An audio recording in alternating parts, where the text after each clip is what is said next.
आदमी दिवस की मंगला आरती में पधारे आप सभी भक्तों का बहुत बहुत बहुत स्वागत। तो इस पवित्र पावन पवित्र मास के आज के बाद कितने दिन से सोचे हैं? अब इन 12 दिनों में हमें भगवान की अहेतु की कृपा अगर प्राप्त करनी हो तो हम क्या सर्वोत्तम कर सकते हैं? इन 12 दिनों में अगर हमें भगवत भक्ति या भगवत कृपा प्राप्त करनी है तो इन 12 दिनों में सर्वोत्तम जो है वह श्रवण कीर्तन और निष्काम सेवा है। ये हमेशा ध्यान रखिएगा। आध्यात्मिक जीवन में उन्नति और उन्नति के बाद आध्यात्मिक जीवन के रसपान करने का साधन ये 3 ही है: श्रवण, कीर्तन और निष्काम सेवा। आप चाहे प्राथमिक अवस्था पर हो, चाहे मध्य अवस्था पर हो, चाहे उच्च अवस्था पर हो, चाहे गोलोक वृंदावन धाम नहीं टोला हो, सदैव भगवत रस का आस्वादन करने का साधन हमेशा ही श्रवण कीर्तन ही रहेगा। हनुमान जी इस बात को साक्षात प्रमाण है वो कितने बड़े। प्रभु चरित सुनबे को वो सदैव प्रभु का चरित्र सुनते हैं, ऐसा नहीं अवसर पर सुनते हैं, नित्य प्रतिदिन भगवान का चरित्र वही श्रवण करते हैं। तो यह सिद्धांत है, हमें याद रखना चाहिए। चाहे प्राथमिक अवस्था का भक्त हो, चाहे उच्चतम अवस्था का भक्त हो, आध्यात्मिक जगत में भक्ति का, कृष्ण प्रेम का, परमात्मा के प्रेम का रस आस्वादन करने का साधन सदैव यही रहेगा, साधन नहीं बदलेगा। कोई ये विचार करे कि नहीं अब मैं पहले श्रवण करता था, अब मुझे श्रवण की जरूरत नहीं है, मैं पहले भजन करता था, अब मुझे भजन की जरूरत नहीं है, पहले मैं सेवा किया करता था, अब मुझे सेवा की जरूरत नहीं है, तो यह उसकी निरी मूर्खता है।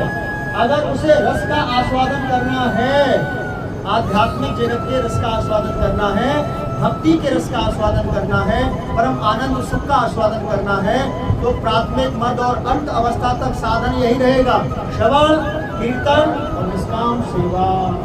जो छोड़ेगा आध्यात्मिक जगत यानी आत्मा के रस का आस्वादन नहीं कर सकते। यह सिद्धांत सदैव याद है। इस सिद्धांत को भूले आप देखिए, जो श्रवण से दूर हैं उनको रस नहीं मिलेगा, जो भजन से दूर हैं उनको रस नहीं मिलेगा, और भैया जो सेवा से दूर हैं हरि और हरि भक्तों की, उनको भी रस नहीं मिलेगा। तो सतत रस आस्वादन के लिए, सुखी रहने के लिए, आनंद में रहने के लिए साधन यही रहेगा: श्रवण, कीर्तन और सेवा।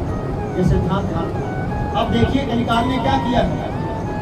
कलिकाल ने भौतिक शिक्षा का प्रचार प्रसार कितनी तीव्रता से किया है। मात्र 40-50 वर्ष शरीर जो रहता है हमारे पास, इस 40-50 वर्ष शरीर को सुख देने के लिए कितनी शिक्षा की पद्धति का विस्तार कर दिया। अरे भारत छोड़िए, भारत के बाहर भी लोग जाते हैं, करोड़ों रुपए खर्च करते हैं, शिक्षा प्राप्त करते हैं, करोड़ों रुपए।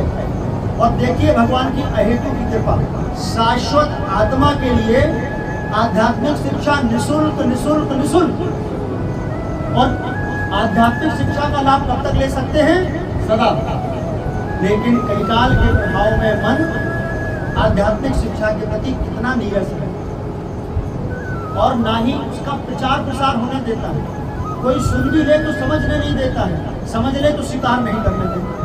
तो विचार करके देखिए कि इस घोर कलिकाल में अगर हम कहें कि भगवान की कृपा नहीं है, तो ये भगवान की कृपा नहीं होती तो आध्यात्मिक शिक्षा प्राप्त करने के लिए हम यहाँ एकत्रित नहीं होते। अब कितनी ले पाते हैं ये हमारे ऊपर निर्भर करता है। अगर हम मन की गुलामी करेंगे तो हम आध्यात्मिक शिक्षा नहीं ले पाएंगे, हम भौतिक शिक्षा को ही महत्व देंगे, और वह भौतिक शिक्षा हमें क्षणभंगुर शरीर का सुख देके हमारे मनुष्य जीवन और उसके समय को नष्ट कर देंगे। हम कुछ धन प्राप्त कर लेंगे, संपत्ति प्राप्त कर लेंगे, लेकिन धन संपत्ति से सुख अगर भाग्य में होगा तो ही ले सकेंगे, अन्यथा वह भी हमारे भाग्य में नहीं होगा तो वह भी हम सुख नहीं ले सकेंगे।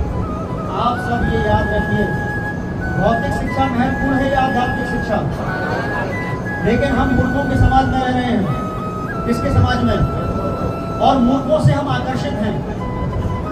किससे आकर्षित हैं? मूर्खों से। क्यों? क्योंकि मूर्खों के पास संसाधन अधिक हैं, अच्छे कपड़े हैं, अच्छी गाड़ियाँ, अच्छा घर, अच्छी संपत्ति, अच्छा भोजन, तो हमें लगता है कि ये सुखी है। और जो आध्यात्मिक जीवन में है, शायद उनके पास यहाँ दिखाने के लिए अच्छे वस्त्र, अच्छे संसाधन इत्यादि ना हो, लेकिन उनके पास कृष्ण नाम है, कृष्ण प्रसाद है, कृष्ण कथा है और कृष्ण की सेवा। लेकिन हमारा आकर्षण मूर्खों के प्रति है और होना किसके प्रति चाहिए? भगवान के प्रति, भगवान के। तो भैया जब तक हमारा इन मूर्खों के प्रति आकर्षण रहेगा तब तक आध्यात्मिक जीवन में अपने आप को समर्पित कर पाना हमारे लिए संभव नहीं, मुश्किल बना देंगे। क्योंकि जैसे ही हम उनको देखेंगे हम अपने आप को मूर्ख मानेंगे, और सत्यता क्या है? जब वो हमें देखते हैं तो अपने आप को मूर्ख मानते हैं। ये बुद्धिमान है, सुबह उठते हैं, मंगला करते हैं, नाम जप करते हैं, श्रवण कीर्तन सेवा करते हैं, ये मनुष्य जीवन को सार्थक करने में लगे, और हम भोगों को भोगने में अपना मनुष्य जीवन व्यर्थ में गवा रहे हैं। तो आध्यात्मिक जीवन सुंदर है, लेकिन आध्यात्मिक जीवन सुंदर कैसे होगा? बिना आध्यात्मिक शिक्षा के आध्यात्मिक जीवन हमारा सुंदर हो सकता है क्या? अरे हो सकता है क्या? तो आध्यात्मिक जीवन सुंदर बनाना है तो साधन क्या है? बस ये मत भूलना, चाहे प्राथमिक अवस्था पे हो चाहे श्रेष्ठतम अवस्था पर हो, हमेशा साधन यही रहेंगे, साधन परिवर्तित नहीं होंगे। और अगर आपकी श्रवण कीर्तन और सेवा में रुचि नहीं है तो आप बिल्कुल वैसे ही विद्यार्थी हैं कि कॉपी को गोल करके स्कूल को जाते हैं लेकिन घंटा गोल करते हैं।